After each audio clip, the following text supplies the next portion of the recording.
Le football d'élite se joue au Cameroun. Votre émission se poursuit également, mesdames et messieurs. Bonsoir et bienvenue à cette nouvelle édition de votre programme Expert Élite. L'Expert Élite, c'est cette émission qui vous permet de tout comprendre. Grâce surtout aux commentaires, au décryptage et à l'analyse de nos consultants, de savoir comment il va et comment il se porte le football d'élite au Cameroun et pour vous permettre de mieux comprendre ce football d'élite, notamment la MTN Élite, voilà notre MTN Élite 2 et la Guinée Super League. J'ai avec moi ce soir Raphaël Maniaka. Raphaël, bonsoir. Bonsoir Franck-Éric, bonsoir à tous les téléspectateurs d'Experts Élite. C'est toujours un plaisir pour moi de compter parmi vos invités, d'être l'un des experts de cette émission. En face de vous, on le présente désormais comme le Nabil Djellit camerounais, William Meli. Bonsoir William. Bonsoir frère Tifo, bonsoir Raphaël Maniaka, bonsoir à tous les téléspectateurs de MSC Télévision. On est heureux une fois de plus d'être présent dans le cadre de ce programme pour essayer d'apporter notre contribution parlant bien entendu du football d'élite au Cameroun. Et juste à côté de Raphaël, Junik Kambeu qui est avec nous ce soir. Junik, bonsoir. Bonsoir Franck-Éric, bonsoir William, bonsoir Raphaël, bonsoir à tous les fidèles téléspectateurs de Expert Élite. J'espère bien évidemment qu'on passera un agréable moment d'échange et de partage du football camerounais. Deux consultants, Junik Kambeu, de foot d'ici et d'ailleurs. Léon Vaimi, Raphaël Maniaka de Griffes de Foot sont avec nous pour vous permettre de comprendre ce football d'élite. Mais monsieur, on parle d'une 12e journée qui a commencé vendredi, mais samedi, ici à Douala, le championnat s'est joué. Et avant le match qui opposait les Astres de Douala à la Dynamo de Douala, on a eu droit à la visite surprise du président de la Fédération camerounaise de football, Samuel Eto'o, qui a surpris un peu plus d'une personne, William Meli. Tout à fait. Il a surpris. Personne n'attendait Samuel Eto'o au stade de Bonamoussadi.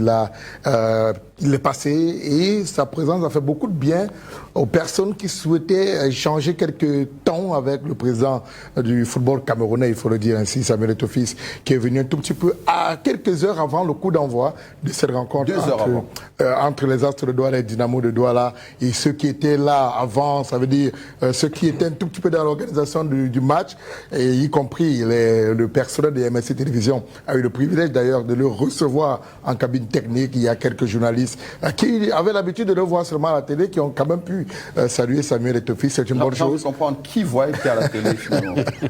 Tous se voient à la télé. Tous se voient à la télé parce que ce qui a marqué qui a attiré mon attention, c'est qu'il a dit qu'il regarde les programmes de MSC Télévision quand il est au pays et même quand il est à l'étranger, il regarde, il apprécie le travail qui est fait. On doit tout simplement continuer de travailler pour davantage être parmi les meilleurs parce que c'est ce à quoi nous tendons, être les meilleurs. Merci au président pour cette visite qui a également fait du bien à quelques dirigeants du stade de Bonamoussadi. Souvenez-vous, frère Ndifo, ceux qui étaient là une semaine avant n'ont pas du tout apprécié la qualité des infrastructures au stade de Bonamoussadi. Il était question que ce stade fasse peau neuve pour recevoir cette rencontre.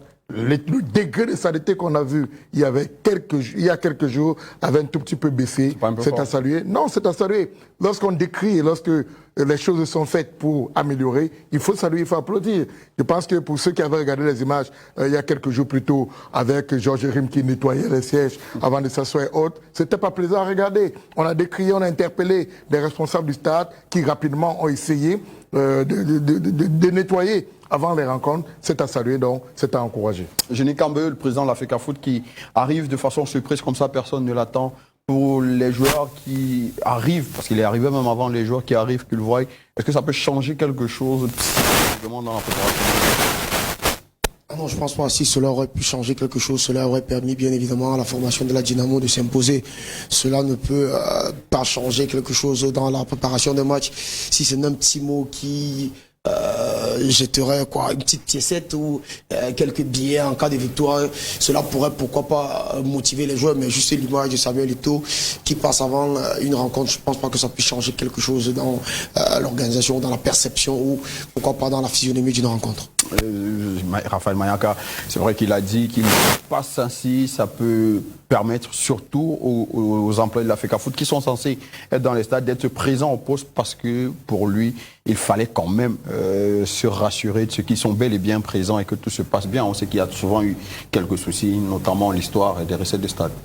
Je pense que c'est bien de voir le président de la fédération venir dans les stades et toujours un président quand il vient, il ne va jamais s'annoncer de manière publique ainsi. Donc, c'est aussi de son devoir de pouvoir venir s'assurer du fonctionnement de son championnat, parce que forcément, il lit, il entend beaucoup de choses qui se disent. Il a aussi voulu toucher du doigt ce qui se fait du championnat, que ce soit sur le terrain et en dehors aussi, notamment au niveau de la billetterie, ce qui s'y passe au niveau de la diffusion, notamment à regarder le travail de MSI de près, parce que voilà, c'est l'une ou la seule télé qui diffuse les matchs du championnat local chaque week-end. Donc c'est aussi important pour pour ceux qui travaillent à la diffusion, comme on le voit à l'image, d'être rassurés.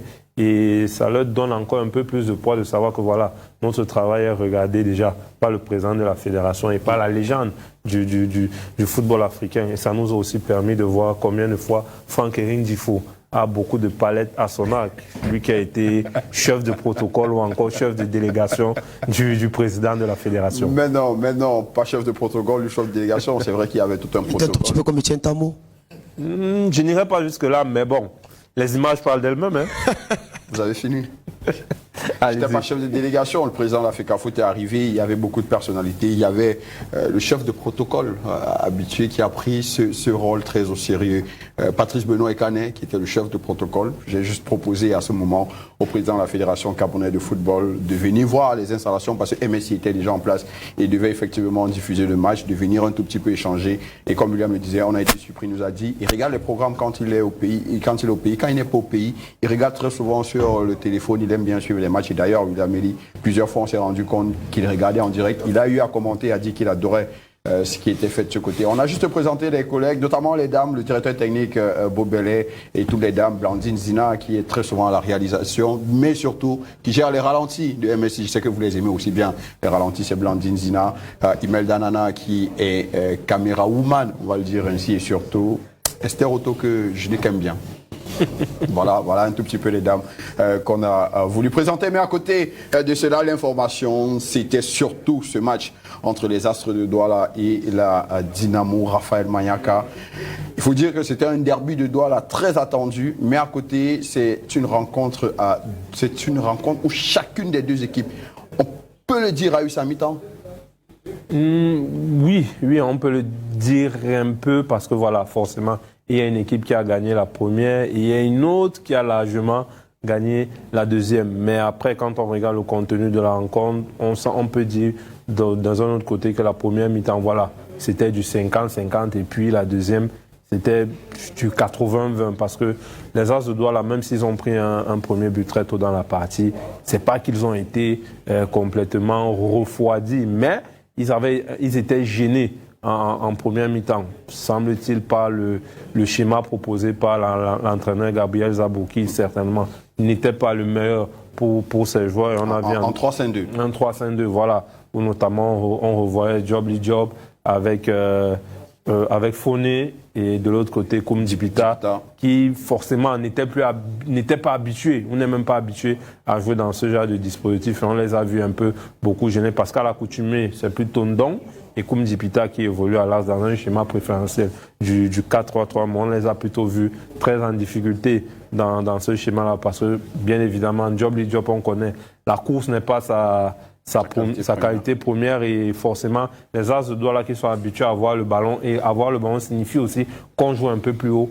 Mais dans ce schéma-là, avec ce type de joueur-là, bien évidemment qu'on ne peut pas jouer haut sur le terrain et forcément Dynamo qui avait plus ou moins décidé de laisser le ballon aux As de Douala et qui profitait des pertes de balles ou des déchets techniques, essayait d'aller en contre-attaque, mais le fait d'être haut.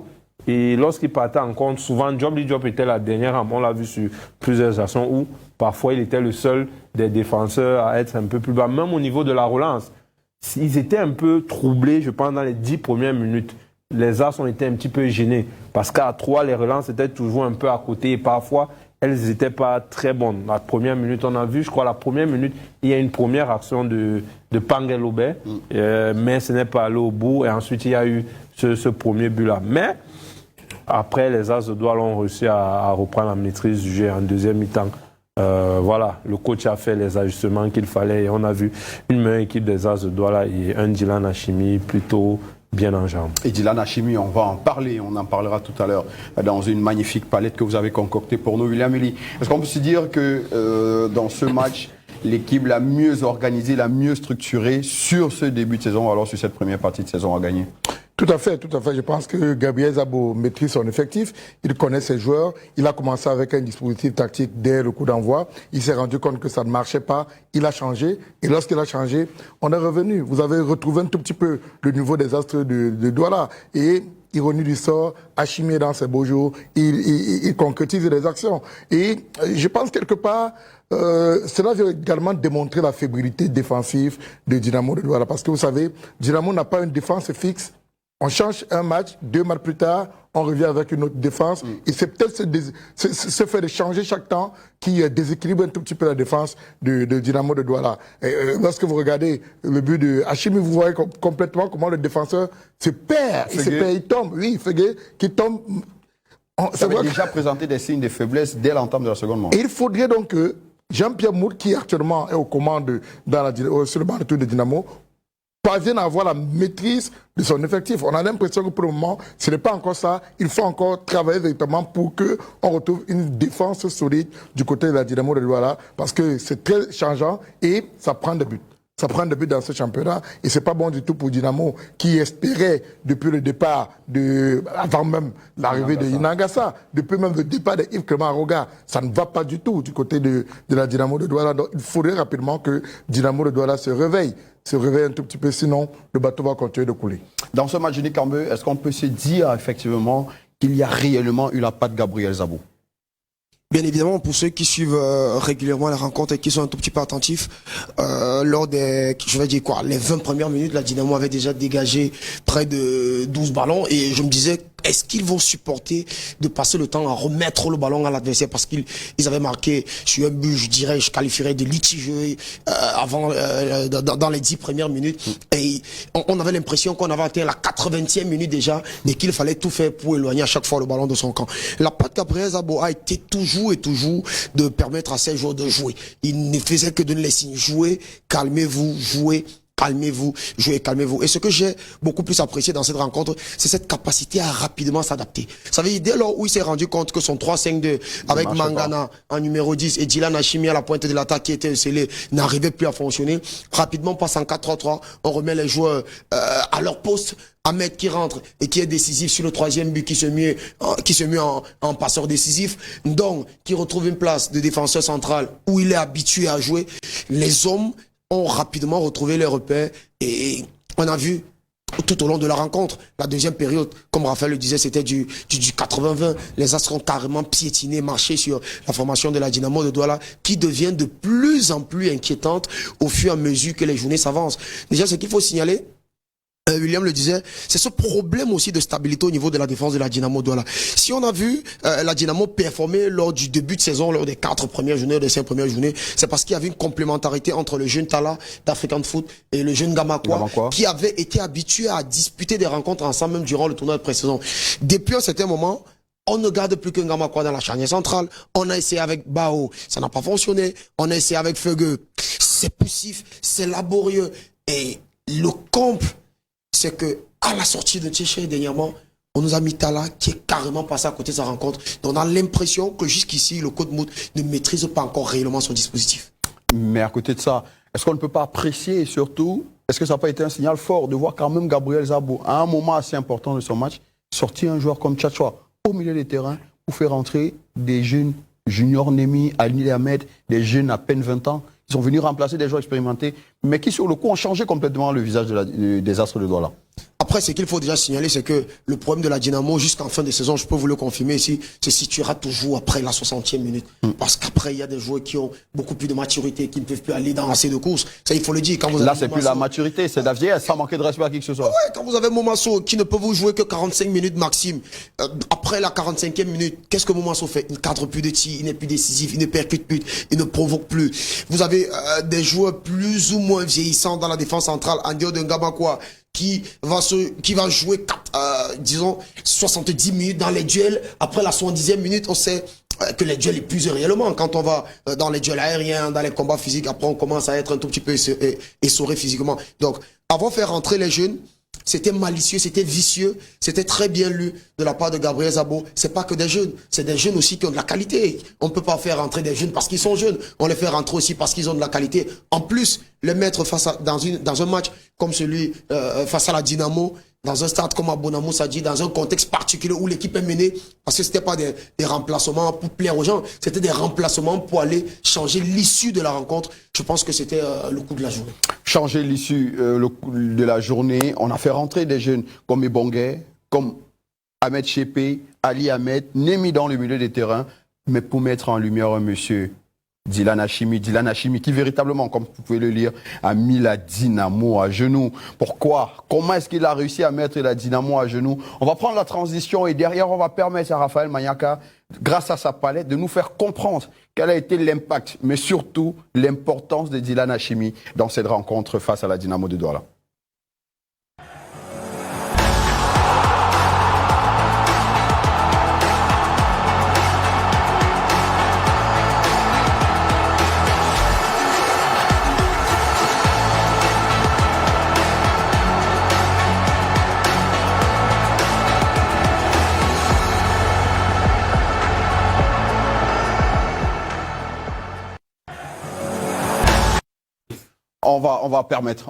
Je vais te permettre, Raphaël, tu vas te mettre légèrement sur le côté et regarder en même temps l'écran et ta caméra pour nous permettre de voir cette magnifique palette, cette palette que tu veux bien nous offrir.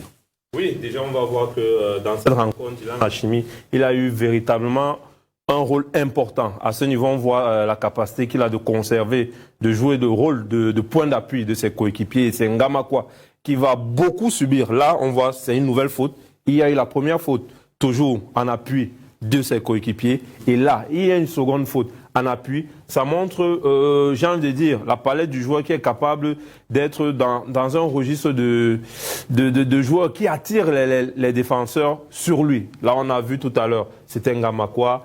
Là, on le voit en appui, toujours, de ses coéquipiers. Et il libère de l'espace en avant. Là, oui, là, c'est son pressing, mais c'est pas dans le rôle où on le verra beaucoup plus parce qu'après, il peut perdre de la lucidité. Mais c'est un garçon qui a cette capacité-là à pouvoir contrôler ses défenseurs, être toujours devant eux.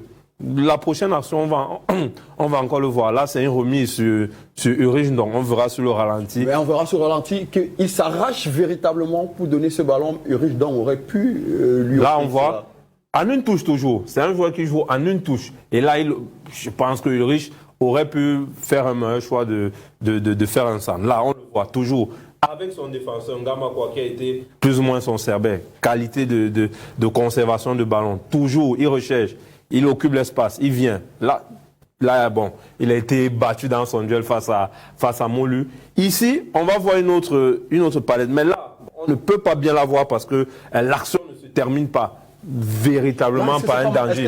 Est-ce que c'est pas Arsène Mangana qui joue? Oui, on regarde très bien. Là, il va prendre la profondeur. Il ouvre de l'espace pour Mangana, mais lui, il tire très rapidement. Il aurait pu encore attendre que Hachimi prenne plus la profondeur et lui pour occuper et utiliser l'espace laissé par Hachimi. On va voir ça encore sur ce ralenti. Arsène Mangana qui y va. Il y va. Hachimi, Eric Téché. Voilà, Eric Téché qui va prendre... voilà. Et là, on va voir Hachimi qui vient occuper l'espace, la zone où normalement, ici, Mangana doit encore attendre et aller dans cette zone-ci que Hachimi va libérer par sa course pour essayer d'envelopper. Malheureusement, Mangana ne va pas entendre. Ou alors servir Dylan Hachimi dans le dos du défenseur. Par exemple, mais je pense que le jeu d'Hachimi ici, c'est d'ouvrir l'espace pour son coéquipier. La prochaine image, on voit encore que Hachimi a toujours dans cette première mi-temps été dans une forme de j'utilise le ballon pour mes coéquipiers. Et là, grâce au remplacement de Gabriel Zabo, l'entrée des Bongais va tout changer en deuxième mi-temps. Là, il aura un coéquipier qui va sentir les actions avec qui ce sera coordonné. Là, voilà la première action. En 1-2 avec Ebonge. Il utilise l'appel d'Hachimi pour se mettre en position. Ici, c'est Ahmed Chépé qui lui aussi est entré en jeu dans un rôle qu'on ne lui connaît pas beaucoup, mais il va chercher à servir Dylan Hachimi. À savoir que là, nous sommes à la 60e minute. Dylan Hachimi... À ce moment, il commence à devenir dangereux. Voilà. Là, Hachimi n'avait pas encore touché de ballon dans la surface. Là, c'est son premier ballon dans la surface de réparation. Ça fait son premier but. Et là, qui est encore dans l'action? C'est bon. On ne voit pas cette action. Voilà, sur cette action, on voit Dylan Hachimi qui va dévier au départ de l'action. C'est lui qui dévie pour Ebonge. Et il a cette séance-là de suivre l'action. Regardez, le plat du pied, l'attaquant. L'attaquant, on va revoir sur le ralenti la qualité. Ça te rappelle quelque chose? On va regarder sur le ralenti la qualité, la séance de l'attaquant qui sait qu'il est gaucher et qui n'a pas besoin de beaucoup réfléchir. Le plat du pied, c'est la seule chose qui s'impose et Nieke battu parce que c'est bien placé, c'est froid, c'est clinique et ça fait un but partout. Là, on le voit, il appelle toujours dans l'espace. C'est un attaquant qui sent les espaces. Là, Ahmed n'a pas senti le coup. Parce que Ngamakwa a oublié son attaquant. Il y avait de l'espace. Malheureusement, Ahmed a plutôt utilisé cette zone-là pour tenter un tir. Là, je crois qu'on va bien voir l'action. Voilà. Dès qu'il a fait la part Hachimi, directement, il y a de l'espace dans le dos. Mais malheureusement, et c'est une passe qui peut tuer 4 à 6 adversaires. Tout le monde est cuit. Malheureusement, Ahmed fait le choix de tirer. C'est aussi un attaquant. Je pense qu'Hachimi l'a aussi compris. Son sourire en dit long. Tu aurais pu me mettre, mais je comprends. Tu es un attaquant, tu veux aussi marquer. Ça, c'est clair. C'est des attaquants. Il va se faire pardonner en toute fin de match. En toute fin de match. Et là, c'est l'attaquant. L'appelle toujours entre les lignes. Et il faut saluer la vista de Mouliom pour trouver Dylan Hachimi dans cette zone-là, dans un jeu rapide. Dylan Hachimi qui va se montrer encore un peu plus froid qu'à l'accoutumée. Parce qu'au ralenti, on va voir la palette de l'attaquant qui veut démontrer. Là, c'est le regard, l'appel. Ngamakwa est pris. Il n'y a plus personne dans cette zone. Contrôle pied droit. Les pas d'ajustement pied gauche. Feuilleton. Et là, il y a quelque chose qu'il faut noter. On va le voir sur le second ralenti. C'est ces pas d'ajustement qui sont très importants. Parce que grâce à ces pas d'ajustement, là on voit le ballon qui est donné dans la bonne course, le bon dosage, le contrôle pied droit. Les pas d'ajustement. Parce que quoi? Il sait où il veut mettre le ballon. Ces pas d'ajustement, ce n'est pas le hasard. Il sait qu'il ne veut pas mettre le ballon au ras du sol. Il veut le placer en plein lucan, là où le portier Niek ne pourrait rien faire, même s'il est placé dans la bonne zone. Ce n'est pas le hasard, ce n'est pas un tir tenté à la va-vite, c'est parce qu'il a déjà tout compris avant même d'entrer dans la surface. Regardez, en aucun moment, il ne regarde les goals. Il sait déjà comment il est placé. Regardez. Il est envoyé au tapis sans même véritablement tribler. Oui. Et même si Fegete était resté sur ses appuis, le joueur sait où sont placés les goals. Il sait déjà ce qu'il veut faire. Raison pour laquelle je parle beaucoup de ces pas d'ajustement qui sont importants dans ce but-là. À ce moment du match, le stade est heureux, mais on s'inquiète. On s'est dit, Dylan, il a marqué 2 buts, il va sortir, mais c'était sans compter sur la folle envie d'Hachimi d'aller réaliser ce que Juninho nous l'a rappelé, le tout premier triplé de la saison réalisé par un attaquant camerounais. Et là, vous parlez d'Ebonge tout à l'heure, il a tout fait sur cette action. Hein. Oui, Ahmed Chépé, son contrôle. Voilà, et là il a été altruiste. Là, il faut souligner l'altruisme d'Ahmed Chépé. C'est de penser à son coéquipier qui est de l'autre côté. Là, j'ai inscrit 2 buts. Surtout, moi je pense que sur cette action, il y a beaucoup plus une volonté de la part d'Ahmed Chépé de permettre à Hachimi de réaliser le triplé. Parce que là, il a tout. À ce moment, vous tirez que personne ne vous dit rien. Personne ne vous dira rien. Et là encore, je veux toujours montrer la qualité de l'attaquant. Regardez bien, on va le montrer sur le ralenti. Ahmed a tout fait, il a tout pris. Mais c'est la qualité du but, j'insiste. Il met le ballon en haut et non en bas. C'est pas du hasard. Et il est sur son mauvais pied. Il met le ballon en haut, toujours dans une zone où le gardien ne peut pas intervenir, quelles que soient ses qualités, ses longueurs de bras et tout ce que vous voulez. Regardez dans l'action. Il sent tout. Ahmed contrôle, mais lui il reste dans la course. Il ne regarde pas Ahmed partir. Il se dit, je vais continuer, je vais faire la course au bout. Peut-être, et voilà, pied droit en haut. C'est fini.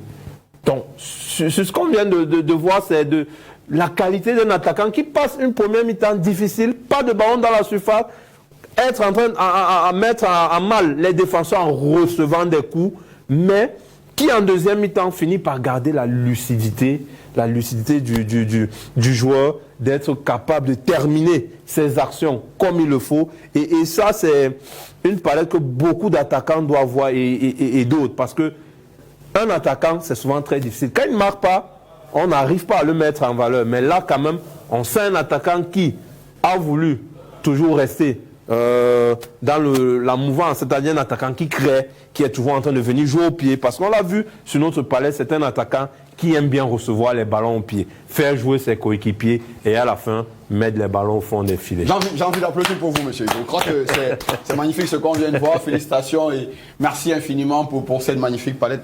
Une fois qu'on a une palette pareille, William Elie, je pense que l'émission peut s'achever. On aura réalisé quelque chose de magnifique. Merci infiniment, Raphaël Mayaka.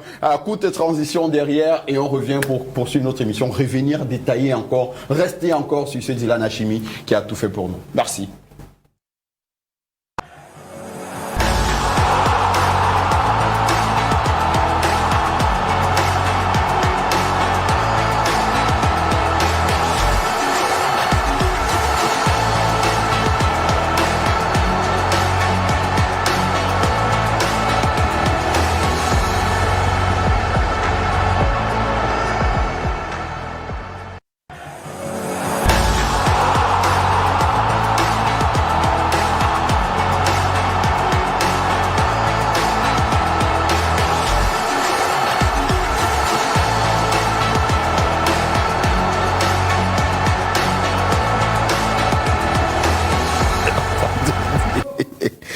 Voilà, merci infiniment Raphaël Mayaka. Félicitations encore, monsieur. C'était quelque chose d'exceptionnel. On n'a pas l'habitude de voir ces palettes dans notre championnat. Pourtant, on se rend bien évidemment compte, mesdames et messieurs, amis téléspectateurs, qu'on a des joueurs de qualité.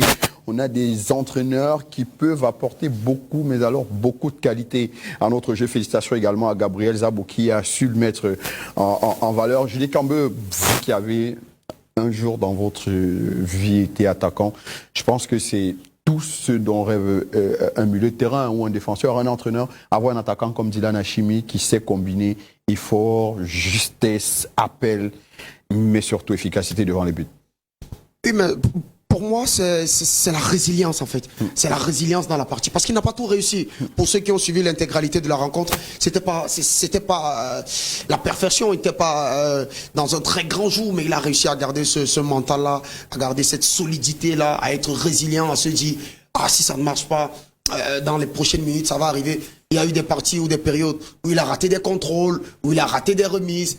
Mais au final, on retient beaucoup plus de triplés parce qu'au moment où il fallait être là, Dylan Hachimi a su être là. Au moment où il fallait répondre au présent. Et comme Raphaël le disait, l'instinct de buteur, cet instinct de tueur. Et quand on regarde, par exemple, le premier but, là c'est clinique. Là, il sait quand il est en train d'arriver que je vais la mettre intérieur du pied, petit filet, et il corrige facilement le deuxième ballon. Il sait qu'il faut juste que je puisse l'envelopper dans le petit filet opposé pour permettre à Niek, malgré son mètre 90 et plus, de ne pas pouvoir toucher ce ballon. Pareil pour le troisième but, il sait que Niek pourra, pourquoi pas, avec sa grande taille, aller plonger au sol et retirer, il met le pied qui va tout haut. Je pense qu'il fait un gros match. Félicitations à lui. Et précision, la saison dernière, je pense que quand on arrivait à la 12e journée, on avait déjà deux triplés. Il y avait eu Richmondi qui avait déjà réalisé un triplé. Il y avait eu Gilles Armanco qui avait déjà réalisé un triplé. Mais cette saison, il a fallu attendre la 12e journée pour voir un attaquant qui, de plus, ne vit que sa première saison en MTN Elite One. En effet. Un triplé, je pense que c'est quelque chose à féliciter. Il vient de la Ligue régionale du littoral. Exactement, c'est un joueur formé du côté de Real Foot Academy. William Elie, je pense qu'aujourd'hui, le championnat peut se dire, au-delà des quelques péripéties, il y a de la qualité, il y a du talent. Il y a du talent, et lorsque vous regardez un tout petit peu, c'est parce qu'il y a des académies. Vous voyez, ce joueur sort d'où? Il vient d'où? D'une académie. De plus en plus, on a des académies qui forment des jeunes talents. Et c'est agréable de voir comment ces talents se déploient. D'aucuns partent faire fortune ailleurs, d'autres sont reversés dans notre championnat. En attendant, en progressant, c'est à saluer. Cela permet à notre championnat de grimper d'un cran. Et c'est de bonne guerre. Pour ceux qui vont au stade, on veut regarder des joueurs jouer au ballon, pratiquer du bon football. On était fatigué il y a quelques matchs. Lorsqu'on annonçait des affiches, on n'avait pas envie d'aller regarder ces affiches parce que vous aviez sommeil. Mais de plus en plus, lorsque vous allez dans les rencontres, vous regardez des joueurs qui combinent, qui font circuler le ballon. C'est à regarder, c'est à apprécier. Tout à l'heure, dans la palette de Raphaël Mayaka, vous avez vu comment il a parlé de comment le joueur essayait de positionner le ballon pour frapper, pour aller chercher la peine du cadre. Ça s'apprend dans des académies. Ça s'apprend dans des académies. Et il faudrait continuer dans cette formation. Félicitations véritablement aux responsables d'académie qui continuent de nous fournir des talents pareils. Ça nous permet de dire bonsoir à Freddy Kokula, directeur technique de African Football Academy. Raphaël Mayaka. Oui, juste pour noter que sur cette rencontre, on peut parler aussi d'un peut-être 100% ligue régionale. Hachimi vient de la ligue régionale. Ahmed vient de la ligue régionale. Botafogo. Le gardien. Le gardien. 7 ans. C'est la ligue régionale. Ali, dont vous avez parlé, la ligue régionale. Moulium, ligue régionale. Et sur le deuxième but d'Hachimi qu'on a vu en Nîmes, c'est 100% les académies. Real Foot Academy et Real Academy Foot de Newbel. Moulium, qui vient de Real Academy de Newbel. De notre pareil pour le troisième but. Pareil pour le troisième but avec Ahmed qui sort de Botafogo en région. C'est vrai que Botafogo, c'est pas une académie, mais c'est une équipe de région pour retrouver Dylan Hachimi aussi, qui est un attaquant de la Ligue régionale. On va profiter pour dire bonsoir à tous les formateurs des académies qui aujourd'hui enrichissent un peu plus la MTN Elite One et même la MTN Elite. Tout c'est grâce à vous que ce championnat désormais se joue et MSC Télévision, l'expert Elite est également là pour mettre en vitrine ces joueurs. Je pense qu'aujourd'hui, plus que jamais, Raphaël Mayaka a placé beaucoup d'attentes sur Dylan Hachimi, non pas pour notre part, mais tous les téléspectateurs de MSI de Expert Elite iront désormais regarder les matchs des autres pour essayer d'analyser le jeu d'Hachimi, parce qu'on vient là de présenter quelque chose d'assez fort tout de même. Oui, on a présenté un attaquant, c'est vrai, cette fois-ci, on a la chance, et ceux qui ont regardé cette palette-là, de voir un attaquant qui a marqué. Demain, ça pourrait être un milieu de terrain qui n'a peut-être pas marqué ou bien un attaquant, mais c'est l'apport dans le jeu qu'on montre ici. Ce n'est pas forcément la finalité, mais c'est dans la construction, son apport dans le jeu. À plusieurs reprises, on a vu dans cette palette-là que Dylan Hachimi, c'était un joueur de remise qui ne restait pas juste en attaque, parce que chaque joueur a ses spécificités, ses qualités, mais Dylan Hachimi, c'est toujours de venir avoir le ballon au pied, participer à la construction. Sortons du match des Astres de Douala, oui, ça s'est joué ici, mais du côté de Limbe hier, il y avait un match assez compliqué pour la formation de Victoria United de Limbe, match remporté, j'ai envie de vous poser la question naturellement par la Colombe du Djaï Lobo. Oui, je pense que c'était un remake un tout petit peu du trophée des champions. Et la Colombe du Djaï Lobo s'est davantage imposée devant la formation de Victoria United. On avait espéré voir Victoria United relever un tout petit peu la tête parce que, souvenez-vous, depuis pratiquement 6 journées, Victoria United ne gagne plus. Et il était question pour Victoria de relever la tête. On l'a vu la veille, le président qui est devenu président, coach, entraîneur, hôte, qui a mobilisé ses troupes. Il a donné quand même une enveloppe de 600 000 francs CFA pour... Après, il reste à vérifier. On dit qu'il a donné une enveloppe de 600 000. Non, c'est pas... Non. Il faut être sérieux. Alors, on dit qu'il a donné. Est-ce qu'il a donné? Ça, il faut le vérifier. Moi, ce sont des discours quand même qui me motivent. Mais vous avez eu le temps de vérifier. Moi, de ce que moi j'ai comme information, elle est fausse. Parce que j'ai comme information, elle est fausse. Déjà, vous savez, il n'y a rien qui est fait du côté de Victoria United qui n'arrive pas sur la page Facebook du club. Même quand le président mange du riz et de la sauce arachide, c'est filmé et c'est mis sur la page Facebook du club. Donc, comment est-ce qu'on peut remettre 600 000 et c'est pas filmé, c'est mis sur la page du club? Donc, je pense qu'il y a... Alors, il y a une volonté quand même, parce que après la défaite lors de la précédente journée, on a quand même vu une mobilisation des troupes. Il a essayé de remobiliser ces troupes. Il a essayé de vivre une réunion de crise. Il a essayé de parler avec les joueurs. Il a discuté avec les joueurs, il a échangé. Il était question de se relancer devant la Colombe. Malheureusement, le vainqueur de la Coupe du Cameroun n'est pas allé à Limbe à victime résignée. Il venait conforter son statut de leader et cela s'est fait respecter. Donc, dimanche dernier, félicitations à la Colombe. Encore que les joueurs ne sont pas exempts de tout reproche dans cette rencontre. Lorsque vous regardez le deuxième but de la Colombe, vous comprenez tout cette grosse bourde du gardien de Victoria United. Donc du coup, il faudrait véritablement que le coach essaie de trouver, le président essaie de trouver la recette. Peut-être le fait qu'il soit trop présent sur le banc de touche de cette équipe n'apporte pas les résultats. Peut-être il faudrait qu'ils se mettent en retrait, comme c'était le cas la saison dernière, pour laisser les techniciens travailler, qu'on le retrouve plus en tribune que sur le banc de touche. Je pense que là, ça pourrait peut-être pousser Victoria United à renouer avec les victoires. Donc, on ne sait pas. Il faudrait rapidement... Et d'ailleurs, à la fin du match, on a vu le président discuter avec quelques supporters qui a tenu donc à discuter avec le président. On espère qu'ensemble, ils vont essayer de trouver, de stopper la saignée du côté de Victoria United. Alors, cher monsieur, j'ai envie de vous poser la question. Y a-t-il eu passation de pouvoir à Limbe, Raphaël? Quand on regarde le match, très sincèrement, j'ai envie de dire oui. Il y a véritablement une passation de pouvoir parce que on l'a vu un peu à l'image là. Le public était maquillé à la cause de la Colombe. Donc, on a l'impression que petit à petit, plus on avance dans les championnats, les journées, Victoria United perd de plus en plus à cause de sympathie, à cause de popularité. Déjà qu'elle n'était pas très haute du côté de Limbé. Et on a pu le constater hier au centenaire avec le public de la Colombe qui a gagné les cœurs de tout le monde et la Colombe qui tient debout. J'ai même envie de dire que c'est l'un des matchs les plus faciles de la Colombe cette saison parce qu'elle s'est créé beaucoup d'occasions et après, il y a eu le cadeau. Moi, je ne sais pas, je parlais tout à l'heure de Saint-Valentin. Mais là, à l'image. Je ne sais pas si Ndjomeni est amoureux de Simjo, mais je pense que Simjo aurait pu aller faire une petite bise à Ndjomeni que personne ne serait mécontent. Là, ça montre un peu, ce but, je pense qu'il montre un peu tous les problèmes qu'a Victoria United aujourd'hui. Parce que ce Ndjomeni là en décembre, c'était un autre bonhomme. Ouais. C'était l'un des gardiens qui faisait le plus grand nombre d'arrêts.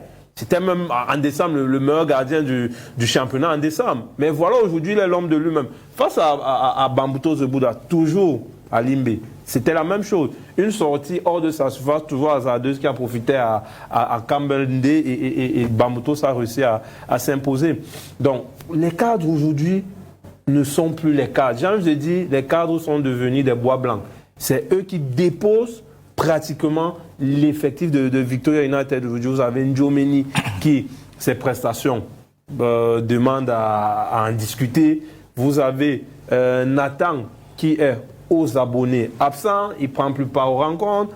Ça devient, et ça aussi, c'est peut-être le point d'orgue de la faillite collective de Victoria United, c'est de voir son capitaine aux abonnés absents. Pendant qu'ils sont à Limbé, le capitaine est à Douala en train de jouer au beau. Et ça, c'est... On a très vite vu cette image sur... oui, bien sûr. Foot d'ici d'ailleurs. Bien sûr, c'est des images parlantes. Que le joueur, le capitaine de l'équipe, soit à Douala, l'équipe est en souffrance, en perte de vitesse. Et lui, il vient du côté de Douala, il laisse son équipe. Au moins, s'il était en tribune du côté de Limbé, ok, il sera avec son équipe, soutenir les gars. Mais là, ça va mal. Richmondi, depuis la première journée, c'est un seul but marqué. On ne le sent plus. Il était présent hier. Il est sorti à la mi-temps. Donc aujourd'hui, Donald Bidic, il est revenu. Un temps, il avait le brassard.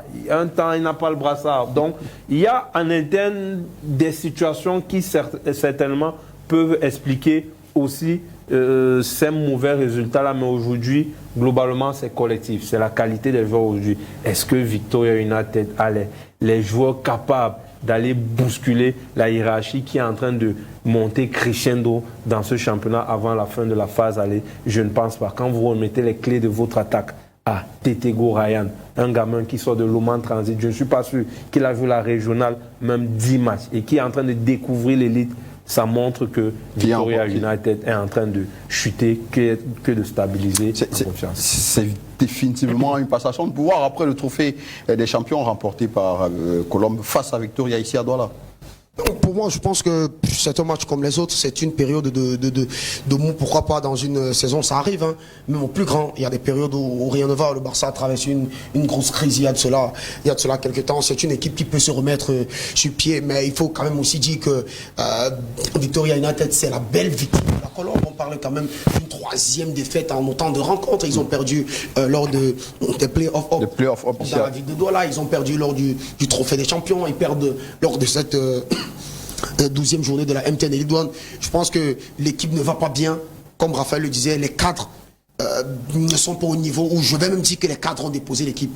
Donald Bichik qui est régulièrement blessé, qui n'est plus régulièrement présent. Ewane qui n'est pas à son pic.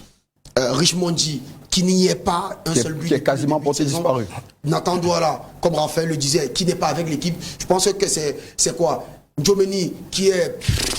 je ne trouve pas l'adjectif adéquat pour placer, c'est quasiment quoi, la colonne vertébrale de l'équipe qui n'est pas dans un état normal. C'est ceux qui ont généralement eu à porter Victoria United qui ne sont pas là, et je pense que l'équipe a un tout petit peu perdu de son identité, a perdu donc.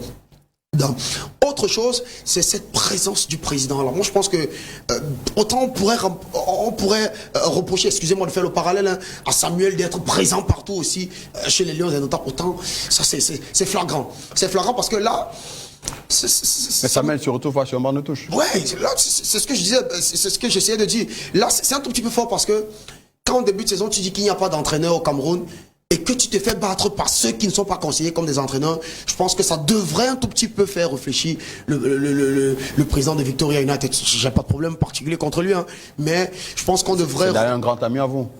Non, pas un grand ami à moi, mais c'est un président de club, comme le président Pierre Batamac, dont j'ai pas de souci. Donc, comme vous dites, il faut que le président, c'est un problème qui est interne. En termes de qualité, l'équipe a de la qualité. L'effectif y est. Peut-être c'est pas le plus gros effectif de la MTN et les douanes, mais c'est une équipe qui peut jouer plus que ce qu'elle est en train de jouer aujourd'hui. Je veux ajouter quelque chose à ce que Junik dit qui est important et prépondérant. C'est que Victoria United aujourd'hui a pratiquement 5 entraîneurs, voire 3. Vous avez David Gambé, qui est l'entraîneur annoncé, qui ne fait rien. Vous avez le trio équato-guinéen qui est quand même représenté par un entraîneur. Vous avez le président et moi j'ai vu des matchs à Limbe où 3 personnes à des moments appelaient Tetego. Vous entendez Tetego, go like this, go like that. Après vous entendez Ryan, reste là. Et vous avez à la fin Tetego qui, pendant 2 secondes, qui reste sur place et regarde en direction de son banc, mais qui ne bouge pas. Parce qu'il ne sait plus qui va écouter véritablement. Et ça, c'est ça qui se passe à Victoria United. On ne sait plus qui on va écouter. Et lorsqu'on ne sait pas qui on va écouter, le bateau tangue. Et aujourd'hui, il tangue véritablement à chavirer. Pour le moment, on est encore sur la phase aller. On peut se dire que c'est un petit moment de flottement. Ça peut arriver dans une saison. Mais là, il faut déjà reconstruire les bases de... William Eli, est-ce que le bateau Victoria United prend de l'eau à Limbe? Non, le bateau prend de l'eau. Le bateau prend de l'eau. Et d'ailleurs, on avait écouté le président qui s'est indigné. Il disait qu'il ne comprend pas pourquoi l'équipe ne gagnait pas à Limbe.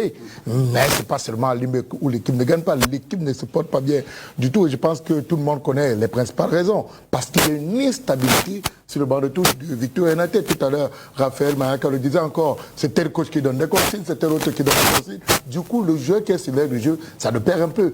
Quelles sont les consignes à respecter? Je vais écouter qui? Est-ce que je dois monter? Est-ce qu'il va rester au milieu de terrain? Est-ce que je vais régresser? Comment je me déplace sur le terrain? Tant que vous ne connaissez pas exactement qui fait quoi sur le banc de touche de Victoria United, eh bien, les résultats ne vont pas suivre.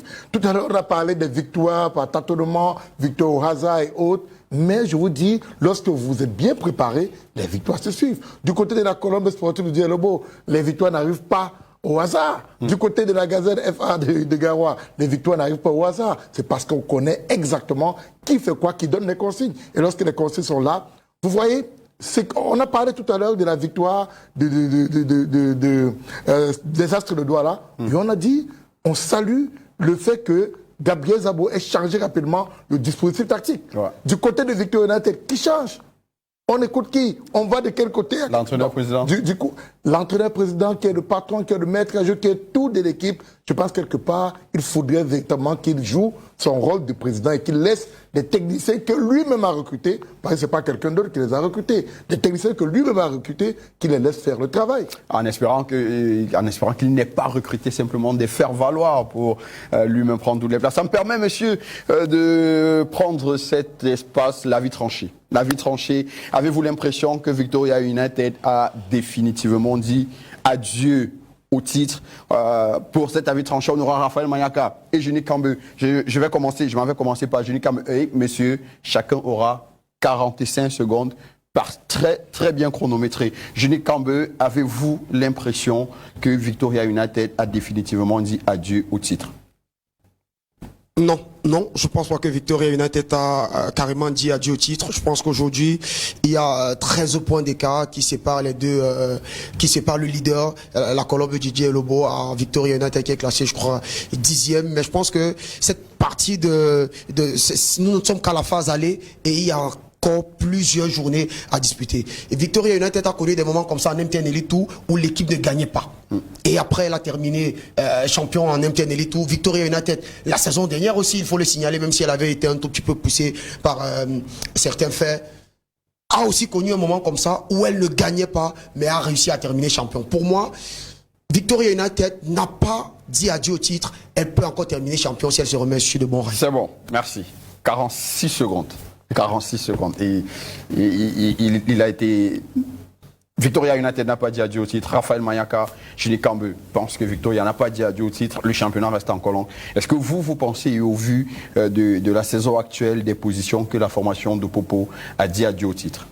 Moi, je pense que oui. Victoria United a dit adieu au titre avec cette défaite face à la Colombe. Elle a encore perdu une nouvelle fois contre la Colombe, qui est leader du championnat. Ça fait du plomb dans l'aile. Et Victoria United, depuis le début de la saison, n'a remporté quasiment aucun de ses grands matchs. Défaite contre la Colombe, défaite contre Coton Sport de Garoua, défaite contre Gazelle. Là, elle a perdu contre les 3 premiers du championnat. Encore, elle a perdu contre la Panthère Sportive Jundé, 4e du championnat. Alors, une équipe qui a perdu contre les 4 premiers du championnat, comment peut-elle encore espérer même une 3e place? Donc aujourd'hui, Victoria United n'arrive même plus à compter même sur son banc de touche, qui est la force de son principal adversaire, et son adversaire qui était hier la Colombe du Djai Lobo. Donc pour moi, c'est terminé pour Victoria United. Super. 45 secondes top chrono.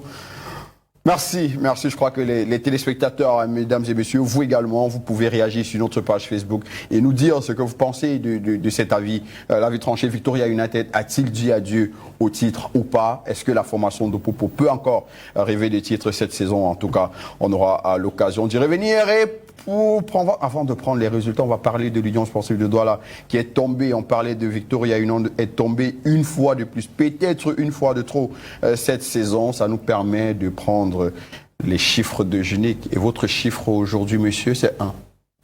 Il représente quoi, 1? 1, c'est un chiffre aujourd'hui qui représente... J'ai essayé de me projeter sur la prochaine rencontre qui opposera l'Union sportive de Douala à la formation de Victoria United 1. C'est un chiffre qui symbolise beaucoup de choses qui se passent dans cette équipe. Tenez-vous bien, parce que le chiffre 1 représente la seule victoire de l'Union sportive de Douala en 2025. C'était lors du 1-0 face à la Dynamo de Douala. Le chiffre 1 représente une seule victoire pour Victoria United aussi en 2025. C'était 3 buts contre 1 face à l'AS Fortuna. C'est le seul but marqué par un attaquant de l'Union de Douala. C'était lors de la défaite 2 buts contre 1 face à la Panthère Sportive Dundee, inscrit par Awalou. Monsieur, c'est un seul tir cadré par l'Union de Douala lors de la défaite 2 buts contre 1 face à Faux-Vazur de Yaoundé. Un seul but marqué en février par l'Union sportive de Douala. Un seul but marqué par Victoria United dans le jeu, et c'était lors de la défaite 3 buts contre 1 face à Gazelle FA de Garoua. Le but avait été inscrit par Ryan Tetego. Waouh. Ça c'est... Ah, d'accord. Super. Félicitations. Ça, c'était les chiffres de Genic. Ça me fait un tout petit peu, ça me donne l'envie un tout petit peu de me projeter sur la prochaine rencontre. Allez-y, monsieur. On aura peut-être 1-0. Non. Un petit cadre pour l'Union de Douala, un petit cadre pour Victoria United. Un but pour chacun. Un pénalty pour chacun, un point et tout. Et un match nul. Un match nul. On aura l'occasion de suivre ce prochain match. Merci infiniment, Genic, pour ces chiffres. Je crois que nos téléspectateurs auront le temps d'apprécier le travail qui est fait, un véritable travail de fourmi qui a été fait tout à l'heure dans la palette par Raphaël Mayaka. Et là, avec le chiffre de notre ami Junie Kambe, mesdames et messieurs, on va prendre les résultats de cette 12e journée. Faux-Vazur, on l'a dit, avait battu la formation de l'Union sportive de Douala sur le score de 2-1. Le canon de Yaoundé est tombé. La capitale est tombée entre les mains de la Gazelle Football Academy. 0 but contre 1. Stade Renard 2. PWD 0. Bamboutos de Bouddha 1. AS Fortuna 0, félicitations à William Meli. Panthère Sportive Dundee, il va être content. Junie Kambe 1, les Glorieux du Mungo 0. Yossa a offert la victoire à Coton Sport 0 but contre 2 avec un but gars qui ne dit pas son nom. Victoria donc est tombée devant la formation de Colombe, vous l'avez vu en image tout à l'heure, 0 but contre 2. Et puis Astre de Douala, laminé la Dynamo aux 3-1. Raphaël Mayaka et sa palette vous ont permis de suivre véritablement ces images. Ce match au classement, ça nous offre donc la Colombe sportive du Djai Lobo, leader avec 27 points, suivi de très près par Gazelle Academy qui reste en embuscade avec 24 points. C'est le tableau de classement. Coton Sport de Garoua est troisième avec 23 points. Coton qui revient plutôt bien avec 23 points. au bas du tableau, surtout, on va retrouver les 4 derniers. Union Sportive de Douala, premier relégable avec 11 points. Deuxième relégable, Aigle Royal du Mungo, 10 points. 10 points également pour AS Fortuna, Yossa et l'Antenne Rouge, 16e avec 6 points. Je vais faire un peu comme mon ami William Eli. Si le championnat venait à s'arrêter là, Union, Aigle Royal du Mungo, AS Fortuna et Yossa seraient relégués en MTN Elite toute la saison prochaine. Mais pour comprendre, cher ami, est-ce que ces deux formations, vous vous êtes arrêtés tout à l'heure sur Victoria United et l'Union Sportive de Douala. On va essayer de comprendre si ces équipes peuvent bien terminer au moins la saison. On va prendre déjà les différentes rencontres qui attendent de la formation de l'Union Sportive de Douala. Les 3 prochaines rencontres de l'Union de Douala. Union accueille ici même la formation de Victoria United de Limbé. Vous l'avez dit, Union contre Victoria. Ce sera en avancée probablement. Union de Douala qui reçoit Bamboutos Football Club de Bouddha. Attention, il y aura des étincelles dans l'air. Le Canon de Yaoundé qui verra Union venir jouer de ce côté. Donc vous avez Victoria United, Bamboutos de Bouddha et le Canon de Yaoundé. Pour ce qui est de Victoria United, on l'a dit. Bienvenue à Bonaventure John Kep. Bienvenue à Bonaventure. C'est un véritable cadeau. Parce que là, les 3 prochaines journées, il faut recevoir Victoria United qui se porte mal, mais surtout qui joue parfois très bien, qui peut gagner. Il faut recevoir Bamboutos de Bouddha qui a retrouvé le goût de la victoire. Qui a retrouvé le goût de la victoire avec Agnès Mbagafoué et aller du côté de Yaoundé affronter le Canon sportif de Yaoundé. Bonne chance. Bonne chance et bonne pour Victoria United de Limbé, on l'a dit, déplacement ici à Douala pour affronter le Canon de Yaoundé. Réception du stade pour affronter l'Union de Douala, autant pour moi. Réception du stade Renard de Melon. Réception de l'Aigle Royal du Mungo. Ça semble être un calendrier beaucoup plus allégé, même si, attention, Stade Renard a retrouvé véritablement du poil de la bête. On va cette fois-ci se pencher un tout petit peu vers nos 2 leaders. On commence par le leader, la formation de la Colombe. Pour voir qui de Colombe et de la Gazelle peut terminer champion honorifique. Colombe joue dimanche contre Fauve Azur. Après, il y a un déplacement périlleux pour affronter PWD. PWD même qui ne se porte pas très très bien. Et il y a la réception de qui ? La Panthère sportive d'Undé, qui a retrouvé, elle également, beaucoup de couleurs avec l'arrivée sur son banc de touche de notre ami Yves Clément Aroga. Côté Gazelle Academy, ils auront un point en commun, c'est Fauve Azur. Gazelle jouera contre la Panthère. Gazelle jouera contre la Dynamo de Douala, qui n'y arrive plus. Et Gazelle jouera également contre Fauve Azur. Je vous pose la question au pif. On répond en 1 seconde. William Eli, qui pour vous, champion honorifique de la phase aller au vu des 2 calendriers? Je pense que Colombe ne va rien lâcher. Colombe va donc essayer de tout faire pour se maintenir au perchoir. Julie Cameux, Colombe Gazelle. Sachant que Gazelle a voyagé très bien. Colombe, oui, mais attention à Coton. Pour moi, c'est Coton le problème. Hein. Pour moi, c'est Coton le problème. C'est qu'on ne voit pas Coton, mais Coton est passé de la 6e à la 3e place, a pu être 2e, gagne ses matchs facilement, sans forcer. Par exemple, hier, il y a un CSC, il y a un but qui est donné gracieusement. Ils n'ont pas besoin de faire beaucoup d'efforts. Et moi, j'ai très peur de cette formation de Coton-là, qui, généralement, dans les championnats, qui se jouent de manière régulière sur une seule poule, réussissent pour s'imposer. Pour toi, alors, Coton non. Colombe, mais Coton pourrait jouer les troubles faits. Raphaël Mayaka? Moi, je pense qu'ils termineront à égalité. Les 2 équipes? Oui, Gazelle et Colombe. Super. On a donc tous ces avis, mesdames et messieurs. Tout cela dépend également du management. Ça nous permet de rentrer dans la chronique.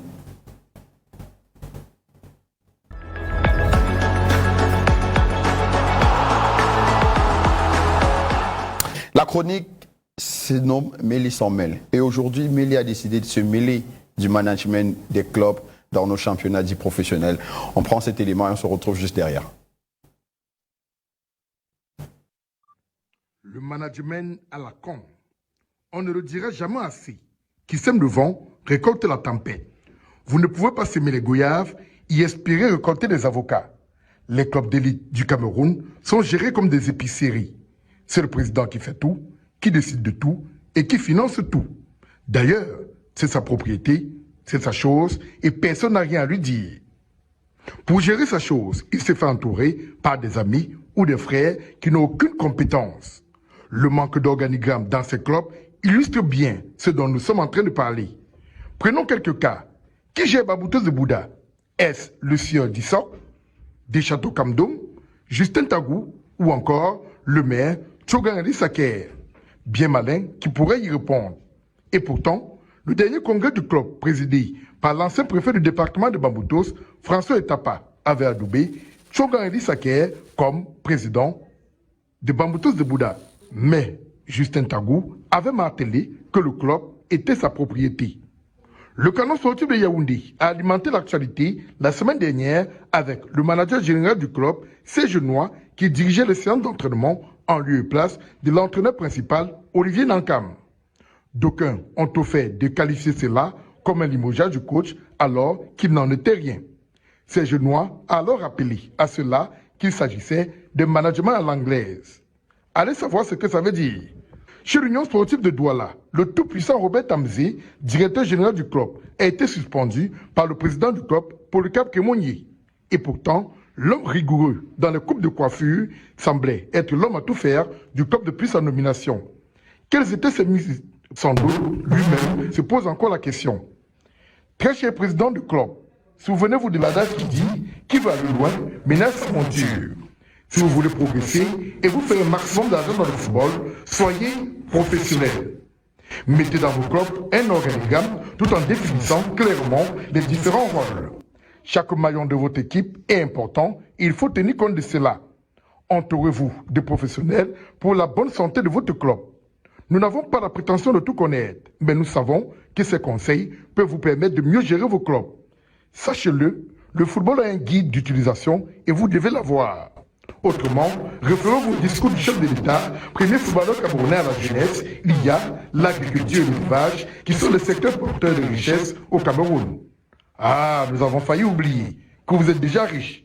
En tout cas, si vous voulez, écoutez nos conseils ou alors ne les écoutez même pas. Mais sachez que quoi qu'il en soit, il y aura toujours quelqu'un pour écrire, mais il s'en mêle. Mélie s'en mêle. Il s'est emmêlé. On a parlé de management à l'anglaise d'un côté, mais vous parlez de management à la con. Tout à l'heure, on a évoqué le cas de Victor United. On ne sait pas exactement qui fait quoi. Il y a un problème d'organigramme dans nos différents clubs. On ne sait pas quel est le rôle de chacun. Vous avez regardé à l'Union sportive de Douala avec M. Tamzé, qui était le patron de tout. Mais qu'est-ce qu'il faisait concrètement? Qui a coiffé notre ami Patin. Quel était son cahier des charges lorsqu'on l'a nommé directeur général du club? Quel était son cahier des charges? On ne connaît pas exactement les différents rôles. Lorsque vous regardez Baboutos de Bouddha, qui gère Baboutos? Quels sont les rôles de ce côté? Qui gère le club? Merci. C'est un management à la con. C'est un peu fort quand même. C'est un peu fort quand même. Chers amis, mesdames et messieurs, on va sortir de la chronique et on va tout de suite parler des dames dans The Woman.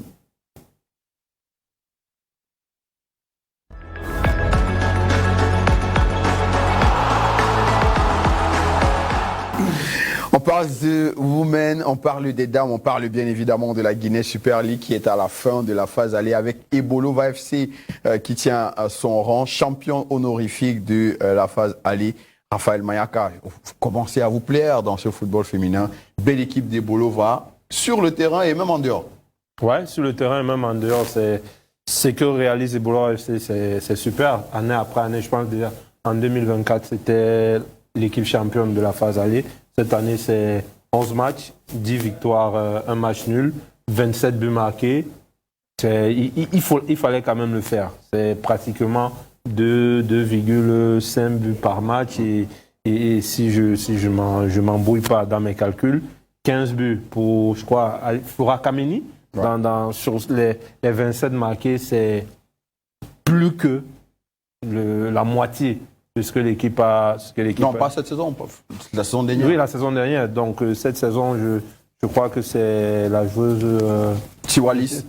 Voilà. Et on en reparlera tout à l'heure. Exactement. Donc, saison après saison, Ebolova FC continue à s'affirmer comme l'une des meilleures équipes de ce championnat. Et ça, c'est à féliciter parce qu'il faut de la constance dans notre championnat, de la performance. Et ça, aujourd'hui, Ebolova FC, je pense qu'elle est en train de réussir son pari à ce niveau de la D2 vers l'élite. Cette passation-là s'est très bien passée. Aujourd'hui, l'équipe a de la stabilité, l'équipe se porte très bien. William Elie, à côté des Bolova, il faut dire que quasiment, on a de moins en moins cet écart qu'il y avait entre les clubs en Guinée Super League et des leaders qui étaient très hauts là-bas et la lanterne rouge qui était loin des autres. C'est un tout petit peu équilibré. Oui, c'est équilibré, ça fait plaisir. Avant, on connaissait déjà qui devrait être champion avant 5 journées, mais désormais, ça se joue à pas trop. 31 points, l'autre est à 28 points, seulement 3 points séparent les deux premiers. Et c'est une belle bataille entre... JB, ça peut nous envoyer le classement en même temps pour permettre aux téléspectateurs. C'est une belle bataille entre FC Bolova et l'équipe Football Filles. Donc on attend, c'est vrai que la saison dernière, FC Bolova était toujours champion dans la phase aller avec le même nombre de points. Donc cette année, on reprend. Donc on espère que l'équipe va davantage refermer pour qu'il y ait quand même le suspense. Pour qu'il y ait le suspense jusqu'à la dernière journée, pourquoi pas donc. C'est plaisant de voir que désormais, il n'y a plus trop un fossé entre les équipes parce que les joueuses sont en train un tout petit peu de se tutoyer dans ce championnat. Personne n'aurait cru que Cyclone pouvait tenir l'équipe football fille. Mais c'est arrivé, c'est le football. C'est ça le football féminin. Et je pense que ça va permettre aux autres, aux clubs de travailler, de continuer de travailler. Et lorsqu'ils vont continuer de travailler, on va évoluer et ce sera pour le bonheur du football féminin camerounais. Et pour le bonheur de ce football féminin camerounais, vous parlez de FC Bolova. Il y a également la formation de Lekié. Lekié qui a surtout dans ses rangs l'actuelle meilleure buteuse du championnat qui termine la phase aller, meilleure buteuse, Tiwalis. Qu'on va écouter en quelques secondes. Elle était interviewée par notre ami William Fabo du côté de Yaoundé qui revient et qui annonce les couleurs pour cette course au titre de Pichichi de la saison.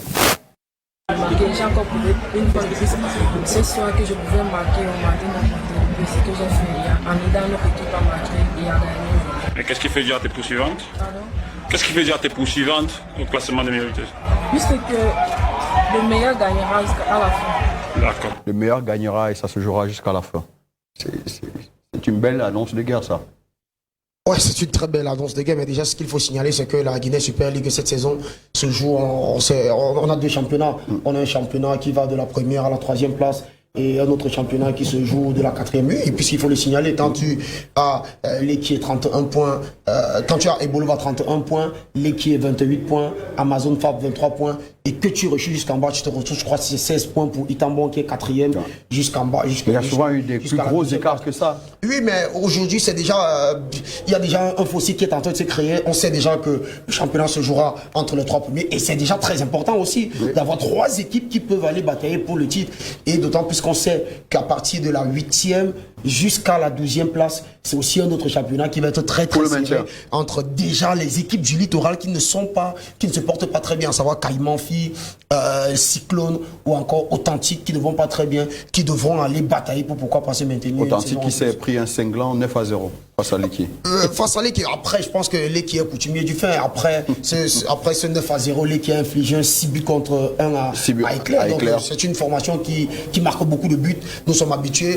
Généralement, lors des 2 dernières années, je pense qu'on a toujours retrouvé la meilleure buteuse. L'année d'avant, l'année 2022-2023, c'était Gisèle Maringa Manga qui avait terminé meilleure buteuse en battant le record de Lamine Mana qui avait eu un record, je crois, de 19 buts avec Awa.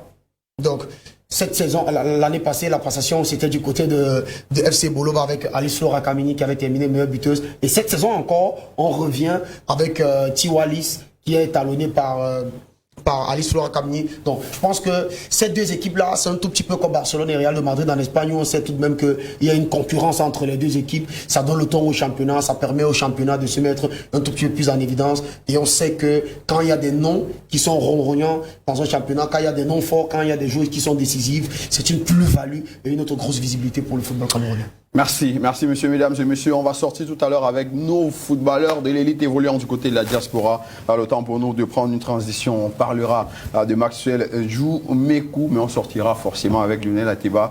Une petite image, une petite vidéo que j'ai retrouvée quelque part et qui m'a personnellement fait plaisir. On a décidé de partager cela avec vous. La transition et on se retrouve derrière pour prendre nos joueurs de la diaspora.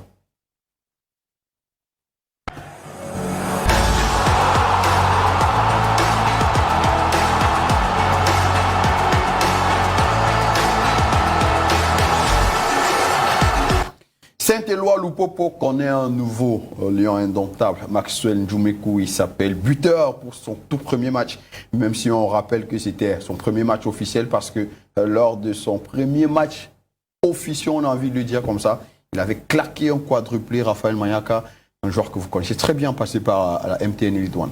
Oui, c'est un joueur qui a évolué du côté de l'Union sportive de Douala il y a encore quelques saisons aujourd'hui, avec l'Union où il y avait encore des Joseph Yendio que vous connaissez, où il y avait un attaquant comme Ngobles qui est aujourd'hui du côté de la Dynamo de Douala, mais qui n'arrivait pas toujours à se retrouver dans notre championnat. Et aujourd'hui, il fait du bien du côté de la RD Congo, où il a évolué déjà la saison dernière, jusque cette saison, il a été transféré du côté de Saint-Éloi Lupopo, où il retrouve bien évidemment un international camerounais en personne de Simon Moussola, qui est le gardien de cette équipe et qui a aussi vu arriver par ailleurs durant cette même saison à Tangana Como. Donc il y a déjà une petite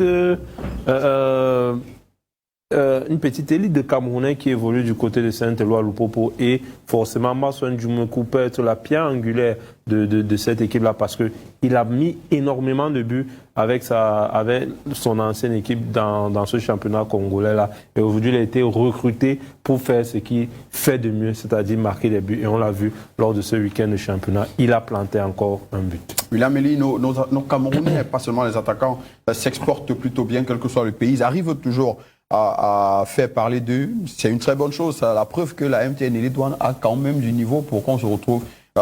Aujourd'hui, le championnat de la RDC est quand même supérieur au classement CAF que celui du Cameroun. Oui, ça fait plaisir. Ça fait plaisir de voir qu'il y a des joueurs qui sortent de notre championnat. Le championnat camerounais partent de l'autre côté, réussissent de ce côté, ils s'imposent de ce côté. Tout récemment, on a vu même le jeune Boris Kaché, qui est parti de Bamoutou de Bouddha, qui, avec son club, essaie de faire de bonnes choses de ce côté-là. On a parlé la semaine dernière de Jules Amankor, on a parlé de Lionel Ateba. Donc, ces Camerounais qui font plaisir, ça fait plaisir de savoir que lorsqu'ils se retrouvent dans des championnats africains même, ils jouent bien, ils font de belles prestations de ce côté-là. Ça va un tout petit peu le championnat camerounais, même comme on espère, on prie toujours qu'ils signent pour des clubs un peu plus huppés que ces clubs africains. Maxwell Njumeku, aujourd'hui, on a envie de se dire, est-ce qu'il y aura une concurrence, une certaine concurrence avec Atangana Como de ce côté, ou alors sur ce premier match où on l'a vu lever tout un stade, il a peut-être tué la concurrence dès le départ? Parce que la concurrence, elle est tuée depuis. Maxwell Njumeku, durant les matchs de préparation, c'est 7 buts inscrits. Lors de ces 4 premières rencontres, c'était des matchs amicaux. Je pense que quand on se retrouve dans ces standings-là, dès le départ, je pense que la concurrence avait déjà été pliée, même si Nkomo Tangana aussi a été décisif. Je crois qu'il a marqué 2 buts durant cette période de préparation, mais je pense qu'il sera difficile pour Nkomo Tangana d'aller faire le poids là-bas. Déjà parce que, comme Raphaël le disait, Maxwell a évolué déjà du côté du Congo. Il a fait un bref passage en Arabie Saoudite en 3e division avant de revenir. Il était du côté des Aigles Noirs du Congo, où il performait déjà, où il avait déjà inscrit un but. Donc c'est pas un novice, c'est quelqu'un qui connaît déjà le championnat. Et je pense qu'il a beaucoup progressé, comme Raphaël le disait. Il n'avait pas réussi à s'imposer beaucoup plus dans le championnat camerounais, mais après un passage du côté du Rwanda et un retour au Congo, je pense que la maturité y est venue et aujourd'hui il peut mieux utiliser son gabarit. On connaît bien que la force de Njumeku a toujours été ce gabarit super impuissant, super imposant qu'il réussit à mettre pour aller, pourquoi pas, trouver le chemin des filets. Et là, on l'a encore vu avec ce but qu'il est monté très haut pour aller catapulter ce ballon au fond des filets. Et je pense que c'est tout bénéf pour lui. Extension verticale, il va battre un gardien qui sort avec les bras en l'air. C'est fort ça. Ouais, c'est fort. Après, c'est sa qualité. C'est un joueur qui est très, très imposant physiquement. Si je me trompe pas, c'est 1m94. Quand on fait généralement ce poids-là, ça démontre aussi c'est des attaquants, comme on les appelle souvent, des très grands gabarits, comme on dit souvent les grands gabarits. Et je pense qu'aujourd'hui, il réussit à mieux utiliser son corps et c'est tout bénéf pour lui et pour Saint-Éloi Lupopo qui a repris tambour battant cette nouvelle partie de la saison, parce qu'il faut le rappeler, le championnat congolais était en arrêt depuis plusieurs mois et c'était le retour de ce championnat congolais. Don Bosco s'incline grâce à l'unique but de l'ami Maxwell Njumeku. Merci, on va sortir en parlant de Lionel Ateba qui se porte bien, très bien même quand il ne marque pas. Il est passeur, il fait les Zidane désormais du côté de la Tanzanie. Lionel Christian Ateba qui avait son club joue ce mercredi en championnat face à Namungo, rappelons que pour le moment, le Simba est toujours deuxième, a perdu la première place, même si un match en retard par rapport à Young Africa, le Yanga. On sait que le derby, le grand derby, ce sera pour le 8 mars. Entre le Yanga et le Simba, c'est peut-être... ça y a Azam, hein. Il y a Azam en effet. Donc le Simba a encore des matchs avant d'espérer décrocher un premier titre. Je vais partager avec vous cette vidéo dans ce match remporté par le Simba où Lionel Ateba n'a peut-être pas marqué, mais il a rendu fou le commentateur qui a cru qu'on avait quasiment du Zinedine Zidane du côté de la Tanzanie, mais c'est bien Lionel Christian Ateba.